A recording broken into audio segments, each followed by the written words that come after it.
बोले शंकर दयालु से बढ़कर जय हो।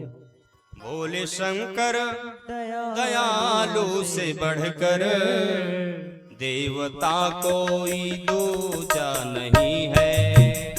भोले शंकर दयालु से बढ़कर, भोले शंकर दयालु से बढ़कर देवता कोई दूजा नहीं है।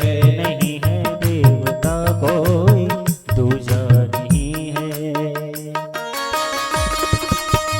बड़े भाव से कहो शंकर भगवान की जय हो।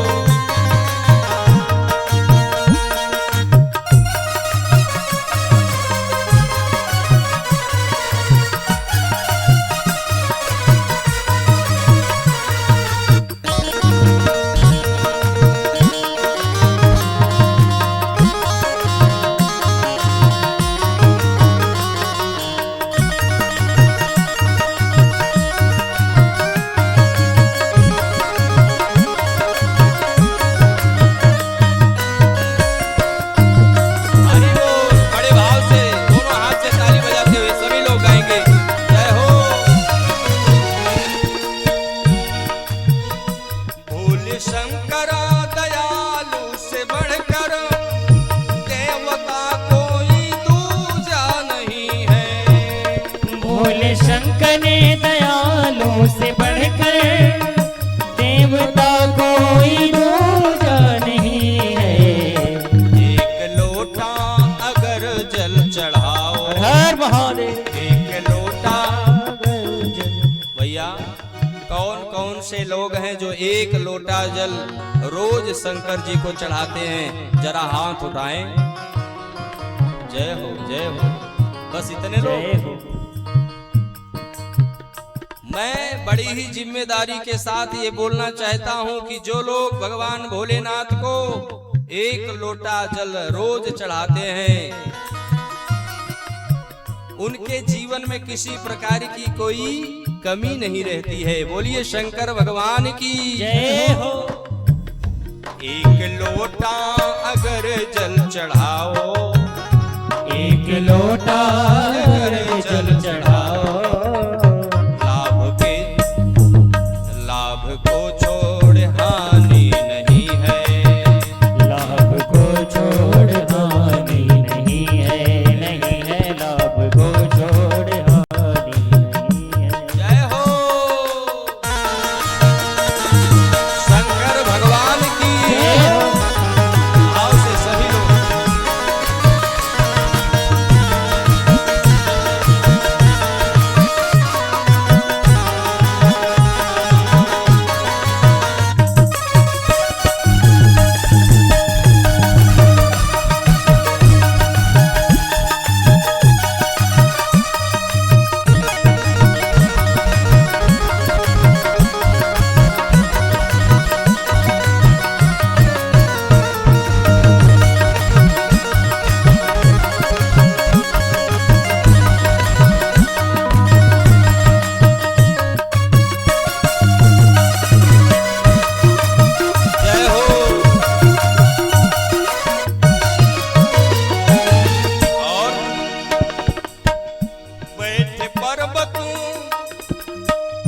बैठे पर्वत पे ऊंचे शिखर पे देखते सबको एक नजर से।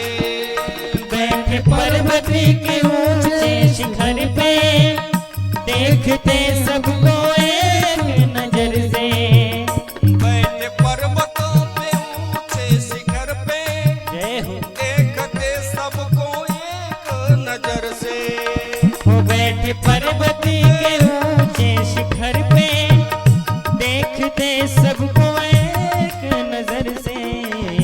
उस दयालु के मन में जरा भी महादेव, उस दयालु के मन में जरा भी जय हो। छल कपट की निशानी नहीं है। नहीं है, छल कपट की निशानी नहीं है। भोले शंकर दयालु से बढ़कर भोले शंकर दयालु से बढ़कर देवता कोई दूजा नहीं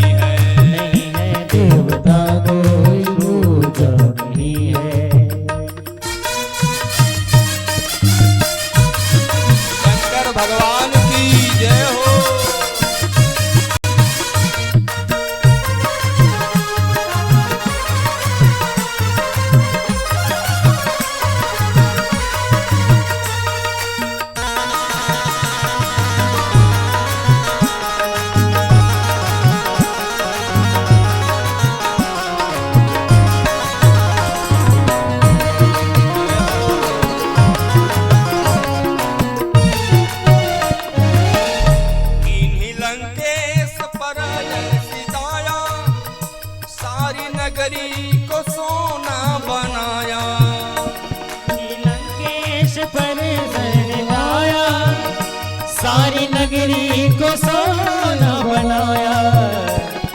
किन्हीं लंकेश पर ऐसी दाया, जय हो सारी नगरी को सोना बनाया। सब कुछ दान कर दिया भोलेनाथ ने, क्योंकि एक बार पार्वती मैया भगवान भोलेनाथ से कहने लगी, बाबा सभी लोग अपने लिए घर बनाते हैं, मकान बनाते हैं, आप भी कोई मकान बना लो ना। बाबा ने कहा, देवी मेरे भाग्य में मकान नहीं लिखा है, हमें और तुमको तो इसी पर्वत पे ही रहना है। देवी ने कहा, नहीं बाबा एक बार बना लो। कहा ठीक है भाई, जिसके चेला कुबेर उनको क्या करना है। तुरंत भोलेनाथ ने आदेश दिया कुबेर को, भवन का निर्माण करो, पूरा गांव नगर ही बसा दिया। कैसा नगर? सोने का नगर, महल बना दिया महाराज। अब कहा अब क्या होना चाहिए? कहा गिरिह प्रवेश होना चाहिए। गिरिह प्रवेश तो होना चाहिए। कहा फिर? कहा पंडित किसको बुलाया जाए? तो सब लोग सोचते हैं कि हमारी पूजा में, हमारी कथा में विद्वान योग्य पंडित आवे। सब लोग ये चाहते हैं ना। हाँ, कुछ लोग तो जो ज्यादा कंजूस होते हैं वो सोचते हैं कम पैसे वाला पंडित आ जाए। बोलिए गोविंद भगवान की जय हो। हाँ, कुछ लोग जो कंजूस होते हैं उनको केवल पैसा कम देना पड़े, चाहे पंडित पढ़ा लिखा हो चाहे ना हो। हाँ, दिखने में पंडित लगता हो, धोती कुर्ता पहना हो, तिलक लगाया हो, बस फिर चाहे हनुमान चालीसा का पाठ करके पूरा विवाह करा दे, उनसे नहीं मतलब है। वो कहेंगे अरे महाराज हमारे पंडित जी तो कुछ मांगते नहीं हैं। लेकिन भैया ऐसा भी नहीं है कि आप किसी को भी बुला करके पूजा करवा लें, कम दक्षिणा देनी पड़े, लेकिन विधि को पूरा ना करें। इसलिए हर व्यक्ति चाहता है कि हमारे यहाँ जो विद्वान आए, जो पंडित आए वो विद्वान हो। तो उस समय का प्रकांड विद्वान था कौन? रावण। प्रकांड विद्वान रावण था, बुलाया गया और पंडित जी आए और पूजा करा करके दक्षिणा की जब बारी आई महाराज, तो भोलेनाथ ने कहा, कहो बाबा पंडित जी क्या चाहिए दक्षिणा में? सो भोलेनाथ ने कहा, इधर उधर देखा और कहा कि यही महल तो बहुत अच्छा लग रहा है, सोने का महल है, इससे बढ़िया और क्या होगा। रावण ने कहा, बाबा एक काम करो, ये जो महल आपने बनवाया है ना, यही मुझे दे दो दक्षिणा में। तो भगवान भोलेनाथ ने तुरंत दे दिया। क्यों? क्योंकि अगर आपने किसी को बुलाया, किसी पंडित को, और वो पंडित आपके यहाँ आ जाए, पूजा पाठ कराए, और पूजा पाठ कराने के बाद अगर वो कहे कि हमको 1000 रुपया चाहिए और आप यदि नहीं देते हैं तो क्या होगा? दोष लग जाएगा महाराज। दोष लगता है। या तो आप पहले से ही उससे पूछ लो, जो समझदार लोग होते हैं वो पहले पूछ लेते हैं, महाराज बता दीजिए दक्षिणा कितनी आपको चाहिए, तो बात क्लियर हो जाती है। ना उनको दुख होता है, ना आपको तकलीफ होती है। पूजा कराते हैं, बड़े प्रेम से लेते हैं और चले जाते हैं। ये समझदार व्यक्तियों के लिए है। तो इसलिए कहते हैं कि उस रावण ने जब मांग लिया तो भोलेनाथ ने दे दिया। कहा देवी चलो फिर वैसी पर्वत पर जाकर के भगवान भोलेनाथ निवास करने लगे। बोलिए शंकर भगवान की। तो किन्हीं लंकेश पर ऐसी दाया, सारी नगरी को सोना बनाया। तो किन्हीं लंकेश पर ऐसी दाया, सारी नगरी को सोना बनाया।